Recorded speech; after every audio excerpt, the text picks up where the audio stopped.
Muy buenos días. Pueden sacar sus Biblias y abrirlas y ubicarse en 1 de Juan, capítulo 3. Seguiremos nuestro estudio a través de las cartas de Juan en 1 de Juan. Hemos llegado al capítulo 3. Bueno, con esto y sus Biblias abiertas a 1 de Juan, capítulo 3, acompáñenme en oración, oramos y entramos aquí al texto. Padre, ayúdanos a entender, ayúdanos a ver la realidad y un lado la severidad también y la importancia de nuestra relación para contigo, Señor. Y lo que significa ser cristiano, lo que significa ser un seguidor de ti, Señor. Gracias por este tiempo, danos entendimiento y en el nombre de Jesús oramos. Amén.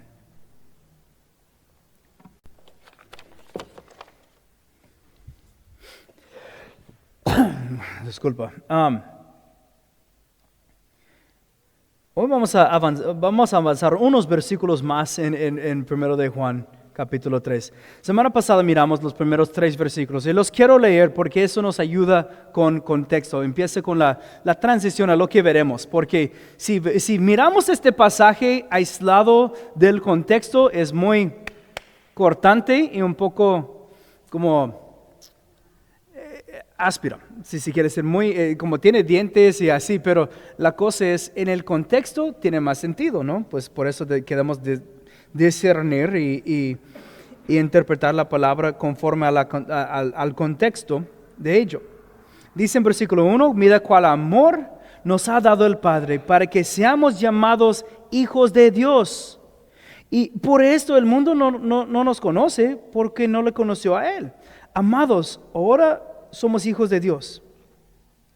Aún no se ha manifestado lo que hemos de ser, pero sabemos que cuando Él se manifiesta, seremos semejantes a Él porque le veremos tal como Él es. Todo aquel que tiene esta esperanza en Él se purifica a sí mismo, así como Él es puro.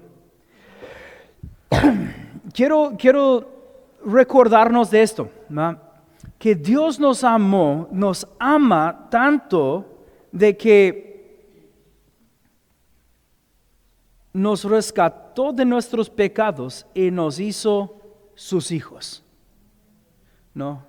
En su misericordia nos dio la libertad de nuestros pecados, pero en su gracia también nos arrima con Él para hacernos hijos. Y ese es grande de tomar nosotros, cada uno de nosotros, como miramos Romanos 3:23, todos han pecado, están destituidos de la gloria de Dios, todos merecemos ira, vemos Efesios 2, hijos de ira, hijos de desobediencia, lo que nosotros merecemos, pero Dios, por eso dice, pon atención al amor tan grande que Dios nos ha mostrado, Dios Padre, ahora que somos llamados hijos de Dios en Jesús. Y no solamente esto, ahora tenemos esperanza en eternidad, esperanza en la gloria, transformación en Él. Y si estamos en Él, queremos reflejarlo, queremos ser como Él. Y no es una obra de nosotros, porque esto es una obra de Dios. Nadie puede ser, pues voy a ser como Dios por esfuerzo propio. Ese es el engaño de Satanás. Pero yo creo en Dios, me someto a Dios y Él nos transforma y luego, como miramos en 3, se purifica a sí mismo como Él es puro, por su palabra, por tiempo con Él y se va purificando.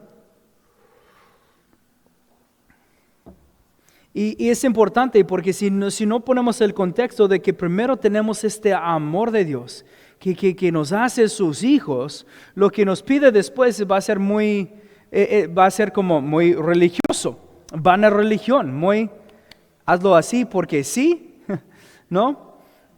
Sin tener el contexto del amor de Dios.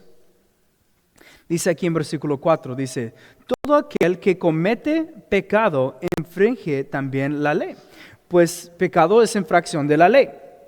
5, y sabéis que Él apareció para quitar nuestros pecados y no hay pecado en Él. Una de las cosas que esta carta de Juan nos está dejando bastante claro es cómo nosotros como cristianos debemos de lidiar con el asunto del pecado. Debe de ser, no debe de ser ningún asunto en nuestra vida, no debe de, recuerde comenzando capítulo 2, os escribo, ¿para qué? ¿No? Para leerlo bien, para que no pequéis. Hermanos, el asunto es que no pecamos, ¿no? Siempre les recuerdo que yo creo que nadie llega a la perfección, pero esto es nuestra meta. Vamos hacia la perfección, pero la perfección de Cristo. Y solamente en Cristo somos perfectos, ¿no? Siempre a veces, me recuerdo unas veces, y a veces me gusta sacarlo cuando estoy compartiendo con una persona y hablando del pecado. Y dice, pues nadie es perfecto. Y nada más para mover la conversación, digo, pues sí, yo sí. Ajá, me dice, ¿no? ¿A poco? Pero déjame decirte por qué. No en mí mismo, en Cristo Jesús. Por si estoy en Él, entonces esta perfección se me aplica. No que yo soy perfecto, no. Créeme, aquí está mi esposa para confirmarlo. Que no. Pero a lo que voy aquí, dice, todo aquel que comete pecado, infringe también la ley, ¿ok? Por eso el pecado es una infracción de la ley. Pecado, fallar la marca. La ley de Dios nos da la perfección. Y si tú y yo empezamos a realmente revisar la ley, damos cuenta que tenemos pecado. Y ese es un balance, porque si leemos estos versículos sin el contexto, sin dejar que la Biblia comenta sobre sí mismo, ¿ok? Podemos terminar hoy y yo digo, hermanos, no pecan, pum, y ya salimos. ¿Cuántos serían como fracaso terminando el día? No, pues ya. Pueden venir al servicio cuando ya no tienen pecado. No, ahí estaremos todos en nuestras casas, ¿no? No se abrirá. ¿Cómo lo balanceamos entonces, no? Quiero comenzar con esto. Porque esta infracción de la ley, ¿no? Ahí miramos 3 partes en este versículo 4. Todo aquel comete pecado, ¿no? Infringe la ley y nos define que pecado es infracción de la ley, ¿no? Hay veces siento con personas y digo, okay, ¿qué es pecado? A veces vale que nosotros definimos pecado. Muchas veces cometemos el error de decir, pues pecado son aquellos que hacen maldad. O dice, pues él está en pecado, yo no tanto porque él está más metido en pecado. El pecado no es una comparación con maldad. Pecado es una comparación con la perfección, con la luz pura de Dios. La ley, ¿no? Si vamos a los 10 mandamientos, simplemente, ¿no? Con el primero vamos a ver que ni lo cumplimos, que hay nuestro Dios es uno y no tengas otros dioses delante de Él. Ningún otro Dios. Que no hay otro. Delante de Él no hay otros dioses. ¿No? Mucho menos cuando hablamos de ídolos, cosas que toman prioridad por encima de Dios en nuestras vidas. Usando el nombre de Dios en vano, o no tomando el tiempo de honrarle, o no honrando a nuestros madres y padres, o robando. Es el octavo, codiciando, matando, mintiendo, o sea, y luego Jesús en el sermón en el monte definía que la ley no es un asunto solamente del acto o del hecho, es un asunto del corazón. Pensando las intenciones de nuestros corazones nos traiciona. Por eso en Hebreos 4 dice que la palabra discierne hasta las intenciones del corazón, penetra hasta el fondo. Y quiero definir una cosa aquí también. Dice, todo aquel que comete. Esta palabra comete. No es cometió. No, es cometió un pecado. Híjole. Luego hacer Para esto el que practica el pecado es del diablo. Vamos a llegar a este versículo, el versículo 8. Dice, ay, no, hice un pecado, yo soy del diablo ahora. Es muy importante entender esto.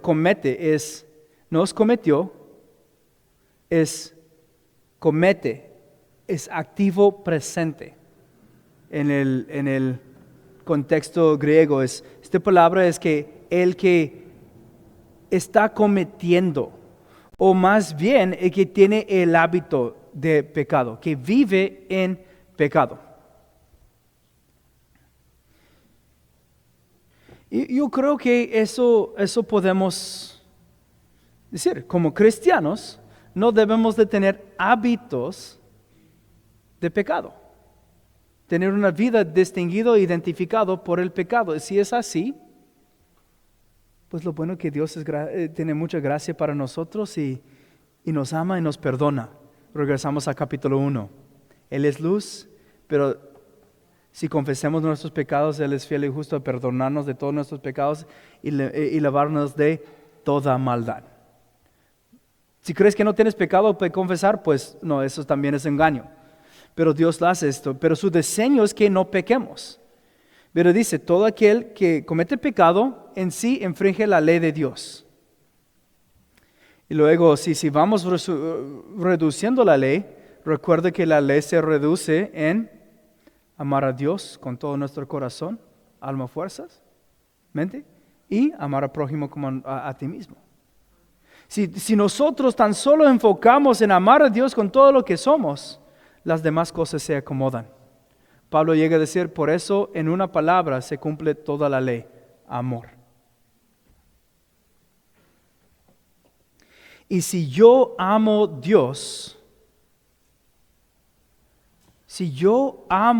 a Dios, debe de haber un hábito de pecado en mi vida, una infracción de Él, porque la ley revela a Dios y su perfección. Debe de haber un constante traición a Él, si según lo que yo digo y confieso es que yo amo a Dios.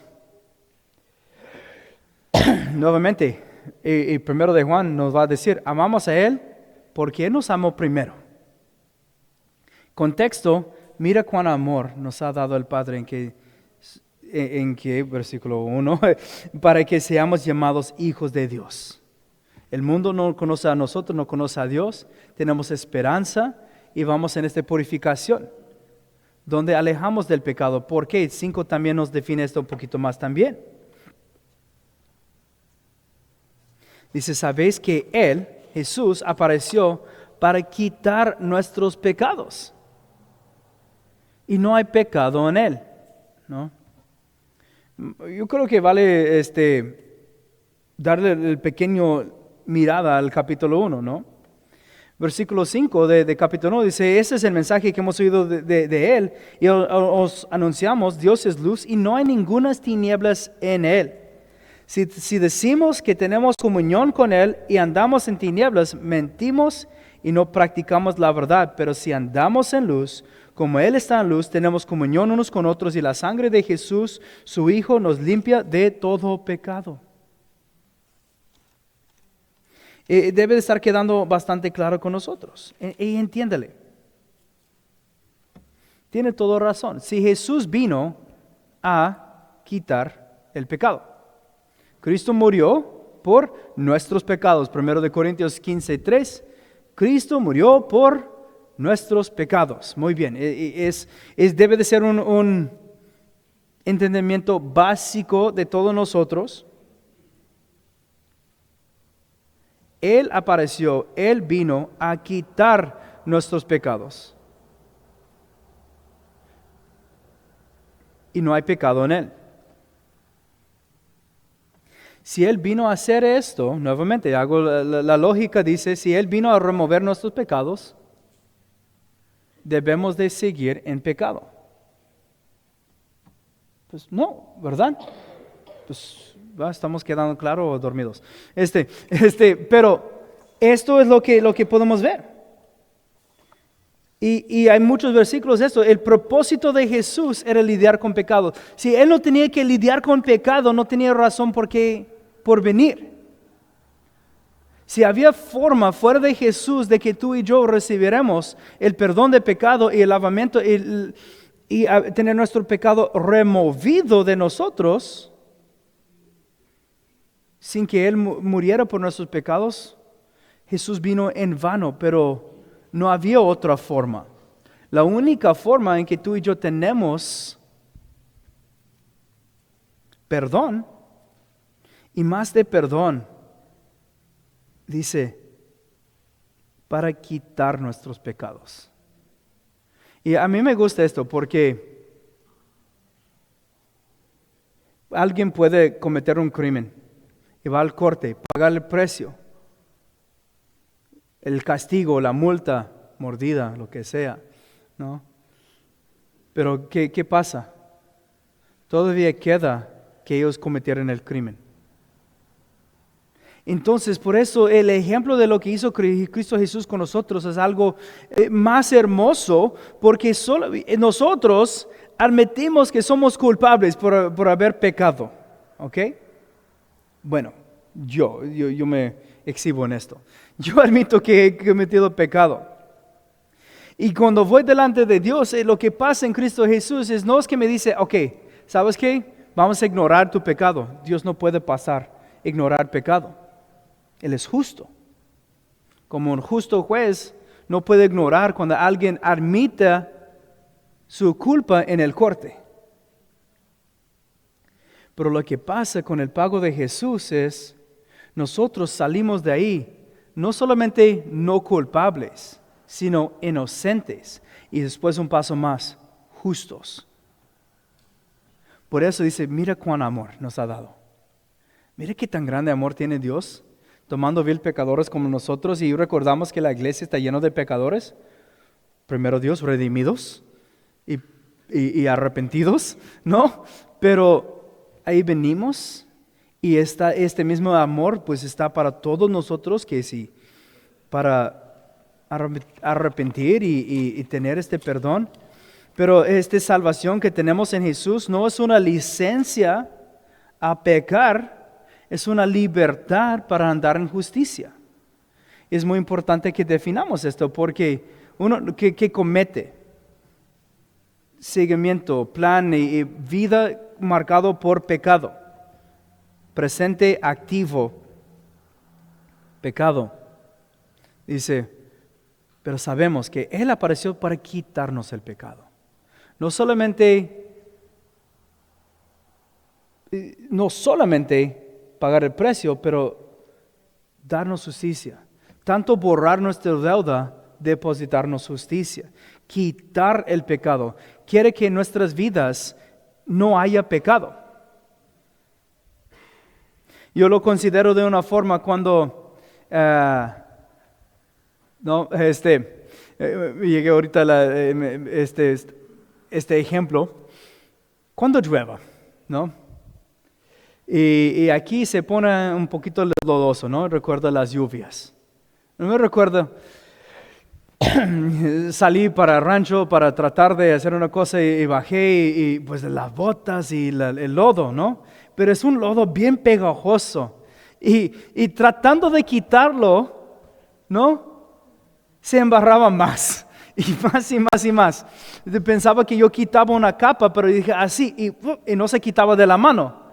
Luego de la mano dije así, y se quedó ahí sobre el carro. Y así, entonces yo traté de quitarlo de la bota ahí al lavar del pickup, y nada más se quedó pegado ahí, luego en el carro ahí. Hasta la fecha todavía hay lodo ahí pegado, ¿no? ¿Por qué? Así es nuestro pecado, no podemos limpiarnos nosotros mismos. Luego ya tenía que llegar con la manguera de presión para quitarle, ¿va?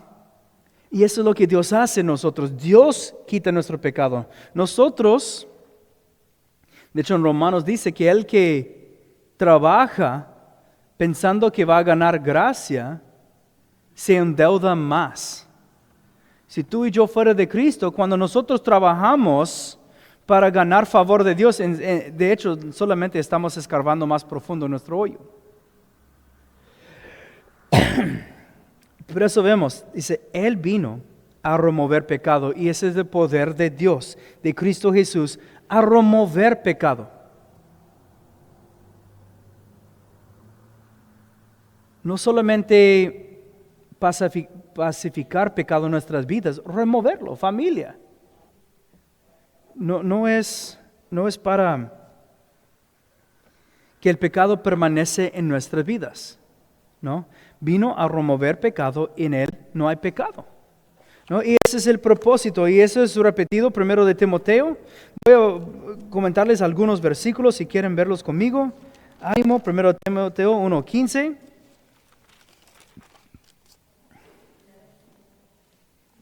Palabra fiel y digna de ser recibido por todos, que Cristo Jesús vino al mundo para salvar a los pecadores, amén, de los cuales yo soy el primero, también amén. ¿No? Como dijo Pablo ahí.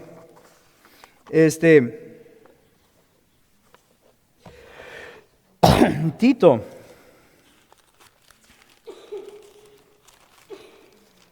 Capítulo 2.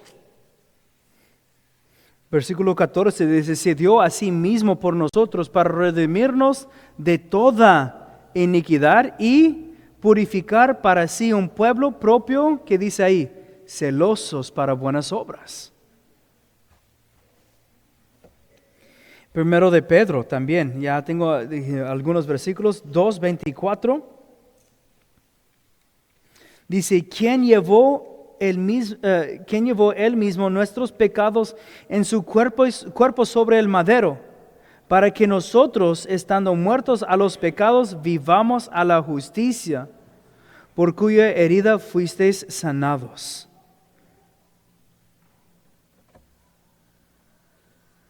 Y igual en 1 de Pedro, siguiente capítulo, versículo 18, 1 de Pedro 3:18, porque también Cristo padeció una sola vez por los pecados, el justo por los injustos, para llevarnos a Dios, siendo a la verdad muerto en la carne, pero vivificado en el Espíritu.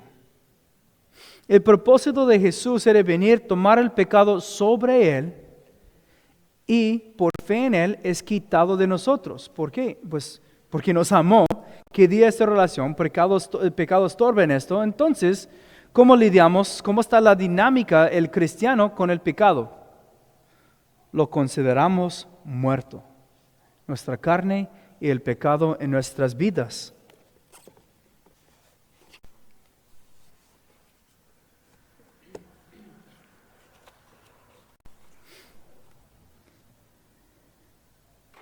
Y ahora, otra parte de este versículo, volviendo a 1 de Juan, dice, y no hay pecado en Él. Jesús vivió perfecto, ¿no? No cometió ningún pecado. Y por eso su sacrificio es suficiente poderoso para remover nuestros pecados. Porque Él no lo tenía. Si Él tenía pecado, hubiera muerto por sus propios pecados. Pero como no tenía pecado, podía morir por nuestros pecados. 1 de Corintios 5:21. Digo todo el tiempo, pero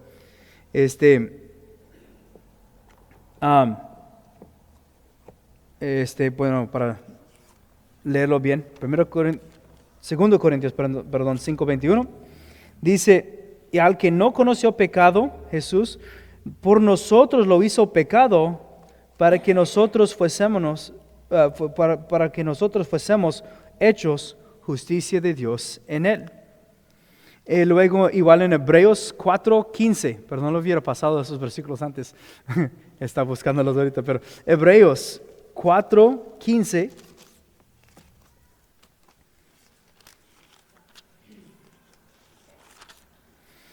dice, porque no tenemos un sumo sacerdote que no puede comparecerse con nuestras debilidades, sino que fue tentado en todo según nuestra semejanza, pero que sin pecado. Entonces, vemos eso, y lo leímos en 1 de Pedro 3:18, que Él no tenía pecado. Y eso es hermoso porque Él entró simplemente para tomar nuestro pecado. Por eso recordamos, mira cuán amor nos ha dado el Padre. vino a remover tu pecado. Entonces, ¿cómo debemos de responder? ¿Cómo debemos de ver pecado entonces? Dice aquí en versículo 6. Todo aquel que permanece en Él no peca. Todo aquel que peca no lo ha visto ni le he conocido.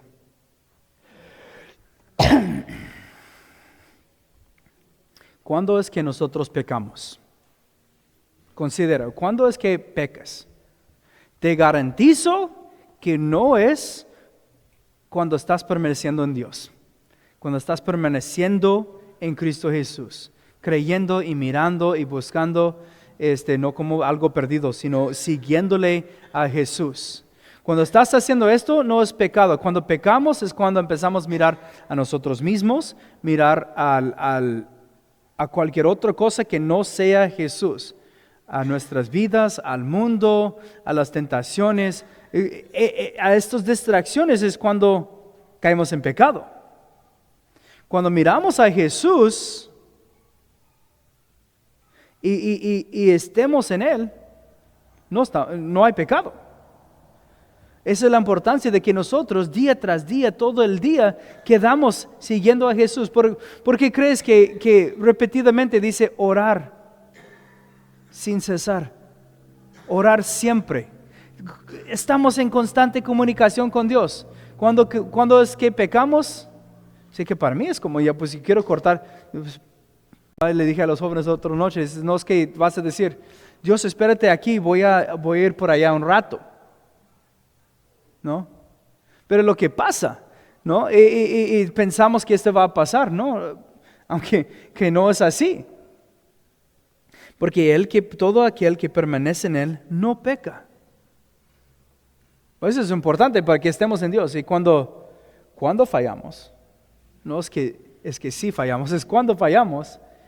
Recuerda capítulo 2, tenemos abogado para con el Padre, Jesucristo el justo, quien intercede por nosotros. Y tenemos el perdón, tenemos la confianza de venir y pedir perdón y saber que nuestros pecados son perdonados. Pero Dios nos quiere guiar en una vida donde maduramos más allá del pecar y no pecar. ¿Entienden esto? De hecho, en Hebreos, cuando habla de eso, habla de los que son básicos, dice que debemos avanzar de los rudimentos, de los fundamentos de la fe, de bien y mal, de pecado o no pecado, dice, hasta debemos de madurar en Cristo con tiempo, y eso es lo que Dios hace en nosotros, donde no estamos viendo, pues lo que es pecado, lo que no es pecado, donde Dios está diciendo que es justicia.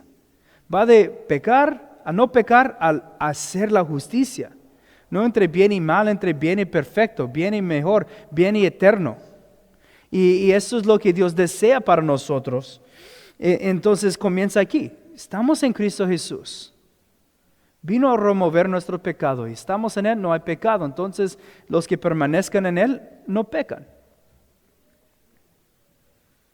Pero nuevamente todo aquel que peca, presente activo, continuo, no le he visto ni le ha conocido.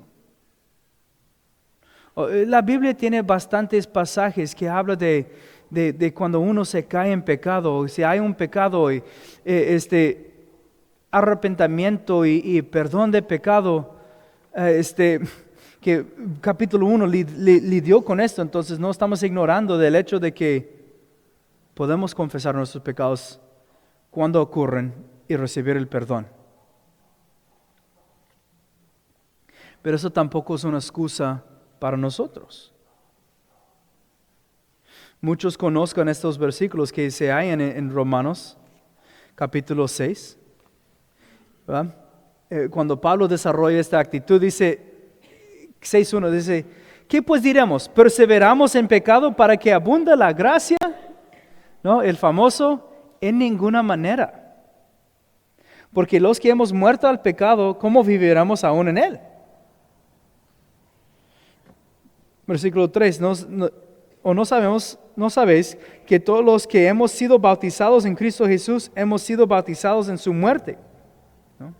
Porque somos sepultados juntamente con Él para muerte por el bautismo, al fin de que como Cristo resucitó de los muertos de la gloria del Padre, así también nosotros andamos en vida nueva.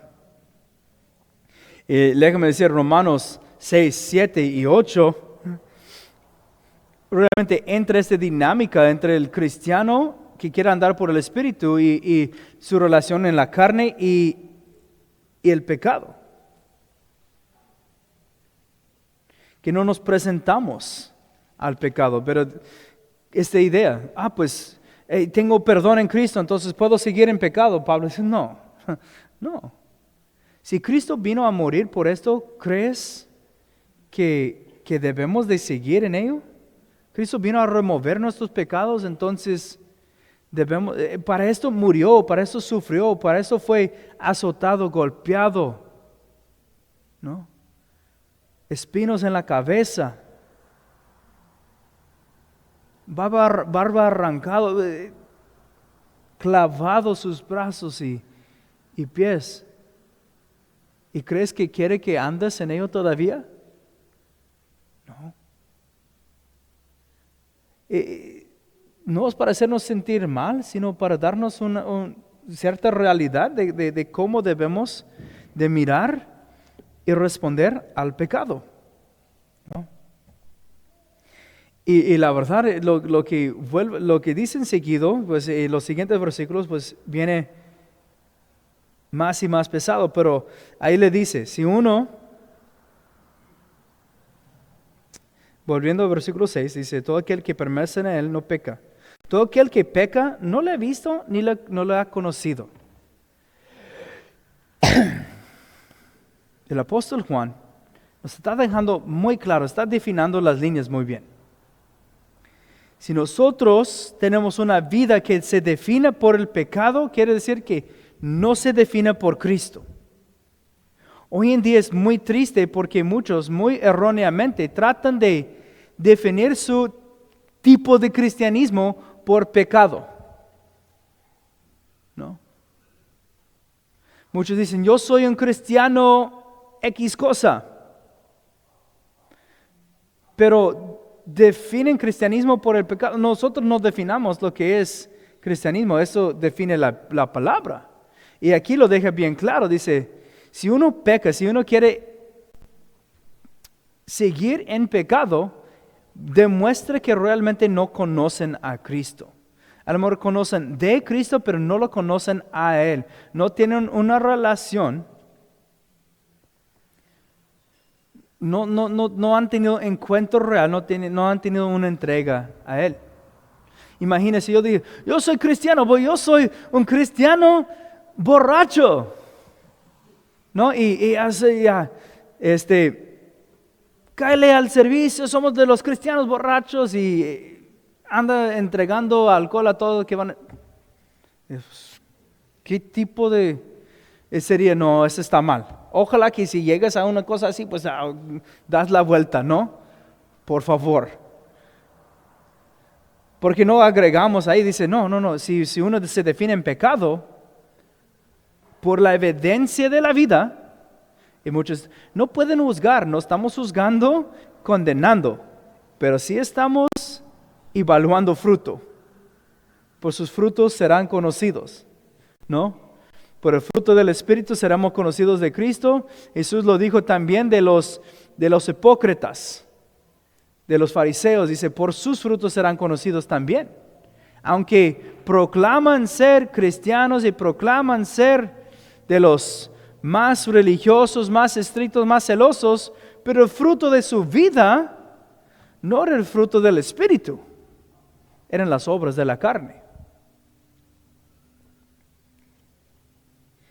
Y mientras definimos esta línea, yo sé que nosotros sabemos la respuesta correcta a cuál lado queremos estar,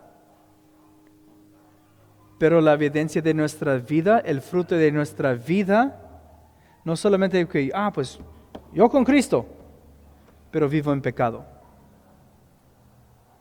Se va a mostrar, ¿no?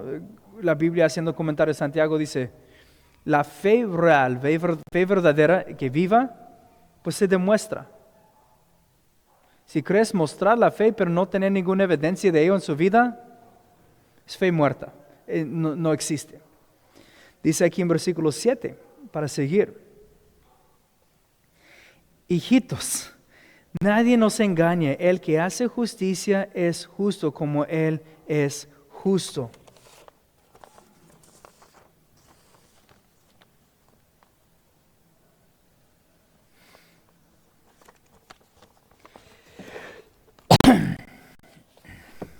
Aquí viene este término, y lo hemos visto mucho, y me gusta como Juan usa esta frase, hijitos, ¿no?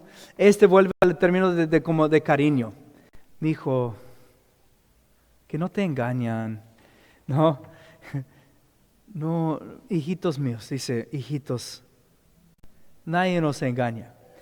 Nuevamente, nosotros observamos lo que dice la palabra, empezamos a meditarle, que dice que nadie nos engañe, quiere decir que va a haber engaño. Defiende, y hago la pregunta que siempre hago cuando la Biblia habla de los engaños. ¿Alguien aquí ha cambiado su mente y le gusta ser engañado? ¿Sí? Okay. Nada más alguien acomodó el cabello ahí. No, nadie le gusta ser engañado, ¿no? Entonces tenemos la palabra que nos define cómo no ser engañado. Dice, hijitos, que no los engañe. No los engañe. Y hay un engañador, hay un padre de mentiras, ¿no? Y el mundo que está bajo este engaño de él, que nos va a llegar a decir, no, qué bueno que creen esto, pero cálmase, ¿no? No venga tan exagerado con la cosa. Porque cuando yo leo la Biblia, en sí no queda otra opción de ser lo que el mundo define como fanático. Todos los días en la palabra, todos los días, no todos los días, todo el día, ¿no? Como había dicho, la palabra de Dios en Josué 1 dice que solamente meditamos en la palabra 2 veces al día, ¿no? De día y de noche, no más. Y imagínense, ocupamos nuestros pensar en meditar en la palabra de día y de noche. Permaneceremos en Cristo, no estaremos en pecado, a lo mejor caeremos, a lo mejor cometeremos un pecado, pero no tendremos una vida marcada por el pecado, tendremos una vida marcada por el Espíritu, una vida marcada por la sumisión a Jesús y fruto apacible de Jesús, fruto que glorifica a Dios en nuestras vidas, justicia, el que hace justicia como Él es justo. Porque la justicia que tú y yo hacemos no es nuestra justicia, es su justicia.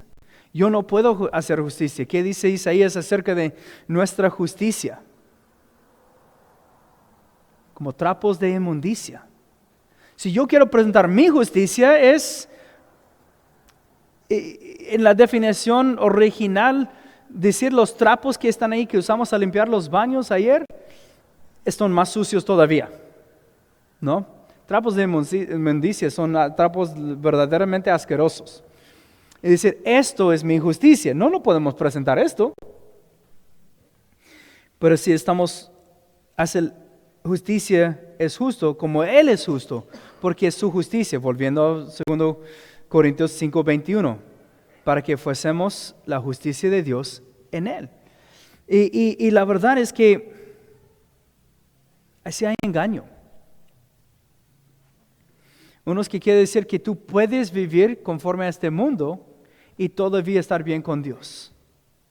No, en sí no. 1 Corintios capítulo 6, si quiere acompañarme ahí.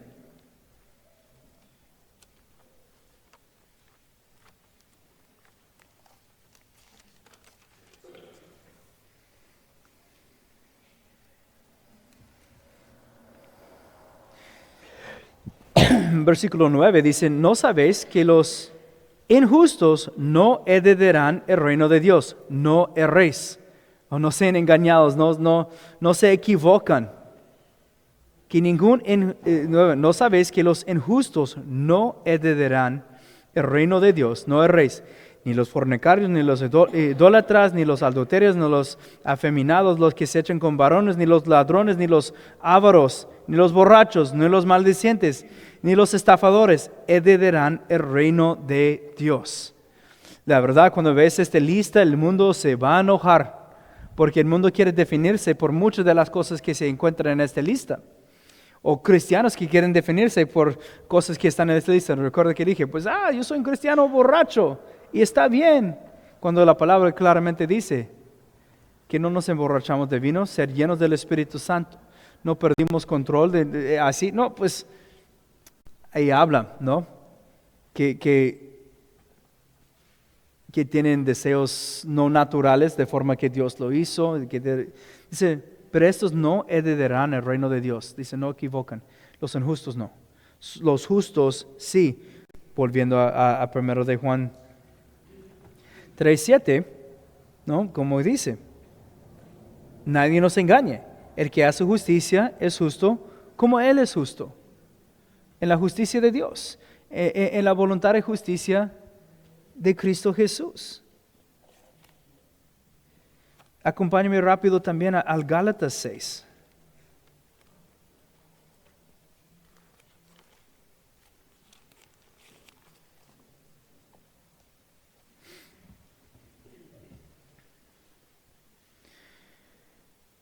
Y eso nos deja bien claro el asunto. Dice, no os engañéis, Dios no puede ser burlado. Todo lo que el hombre sembrare, esto también segará. Porque el que siembra para su carne, de la carne segará corrupción, mas el que siembra para el Espíritu, del Espíritu segará vida eterna. Cuando seguimos a Dios no hay engaño. El enemigo es quien quiere engañar. Cuando seguimos a Dios las cosas se ponen bien claro y más claro. Andamos en el Espíritu, no andamos en la carne, no cumplimos la carne, no estamos en el pecado, caminamos en Cristo. Caminamos en justicia. Quiero que noten lo que dice seguido.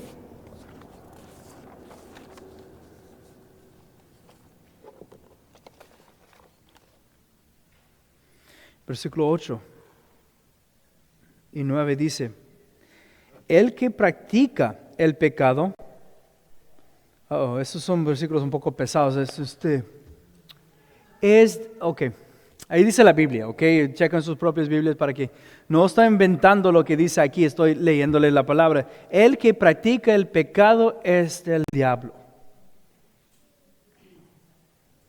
Porque el diablo peca desde el principio, y para esto apareció el Hijo de Dios, para deshacer las obras del diablo. Todo aquel que es nacido de Dios no practica el pecado, porque la simiente de Dios permanece en él, y no puede pecar, porque es nacido de Dios.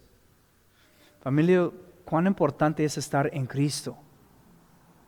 Si no estamos en Cristo, aquí básicamente es uno el otro. Fuera de Cristo estamos en pecado, estamos practicando pecado, venimos a la misma condenación que el diablo, bajo de su engaño. El diablo sabe que va a ser, el infierno no es donde reina el diablo, el infierno es donde sufriremos igual que el diablo. Él va a estar sufriendo ahí, él no va a estar en control. Pero lo que él quiere es engañar todo lo que puede para llevarlos con él, para que no sufra solo. Lo que Cristo vino es que desde la huerta pues caímos en esto de que entró el pecado y luego la muerte a todos los hombres. Entonces Cristo entró por su acto de justicia, dio vida a todos que creen en Él. Y si creemos en Él, andamos en Él, andamos en su justicia, alejamos de pecado. O sea, andar en justicia y pecar son tan opuestos que no coexisten. Hasta la fecha hay una calcomanía que a veces encuentro en carros y dicen coexistir. Y él tiene el C de diferentes, de Islam, el T es la cruz, esto es de judaísmo, esto es de hindu. Bien, y dice coexistir. No, perdón, pero no. Y hasta gente dice, ¿qué crees que tu iglesia es la única forma? No estoy diciendo mi iglesia, estoy diciendo que la palabra de Cristo Jesús, porque Jesús dijo, yo soy el camino, la verdad y la vida, y nadie viene al Padre sino por mí. Por eso permanecemos en Él. Pero son cosas hermosas, porque si fuera de Jesús estamos bajo la condenación, pero nos amó tanto de darnos vida eterna y justicia. Y tenemos suficiente razón por el peligro que tenemos de correr hacia Jesús. Pero además tenemos tanto amor de parte del Padre que también tenemos razón por correr hacia Jesús. Y permanecer en Él, quedar en Él, vivir en Él todos los días y para siempre. Ese es su deseo, para que no seamos semejantes al diablo, ¿no? Ni debe de haber va a haber lucha, ¿no? Y Pablo describe esta lucha, Romanos 7, Gálatas 5, ¿no? La carne está luchando contra el espíritu, no termina, pero por eso es tan importante que alimentamos el espíritu. Andamos en el espíritu. Mi modo automático cada mañana es la carne, ¿no? Porque aunque lo hago todos los días, nunca me acostumbro a despertar, ¿no? Entonces, otro día, ¿no? Todos los días lo hacemos, ¿no? Pero todavía no, suena la alarma, otro día, ¿no? Pero la carne, entonces ponemos el espíritu todos los días. Tomamos la cruz cada día, pero sabemos de lo que nos espera. Nos da esperanza, nos da un deseo, un ánimo para estar en su gloria, como vimos en versículo 2. No sabemos exactamente, sabemos lo suficiente para anhelarlo. Eso es lo que Dios quiere hacer en nosotros, en ti, en mí, en nosotros como su iglesia, perfeccionarnos para que andemos nosotros en su justicia. Amén. Vamos a orar. Señor, te damos gracias nuevamente. Yo te pido, Señor, que en este tiempo que nos permitas considerar bien tu palabra, Señor. Nos ayudas a poner nuestros ojos en ti, Señor. Llénanos de ti, llénanos de la convicción de tu palabra. Ayúdanos a alejar del pecado y seguir la justicia. Pido, Señor, que escudriñas y examinas nuestros corazones y que nos ayudas, mi Dios, a andar en ti, permanecer en ti, por tu gracia y por la fe. Te damos las gracias nuevamente en el nombre de Jesús. Amén.